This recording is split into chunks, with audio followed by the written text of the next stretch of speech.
I moved here 23 years ago. My wife and I moved here from Rochester, New York, and there was a building here, but nothing inside, and so had an opportunity to build a studio the way I wanted it.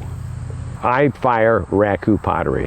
When I got out of graduate school, I had to make a decision about what kind of kiln I was going to have in my studios and things like that. And I managed to figure out to build a portable raku kiln that I could carry with me anywhere. And I had success with it, with these layered slips and the colors I was getting. So I've stuck with it pretty much my entire career.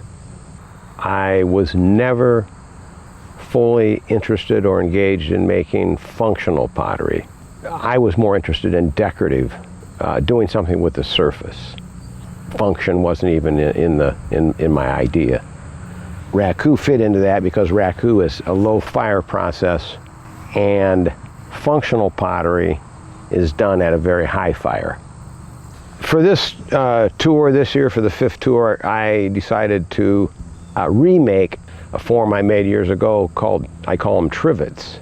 And it's a triangular tile with little feet attached to it, and they can also be used as I think you can put them together and make a wall piece out of them also. I mean, so I'm thinking of them in different ways this time. At my age, I'm not working as much, but I'm doing more workshops, and I have potters come to my studio to fire raku, and that is what I'm getting the most pleasure out of right now.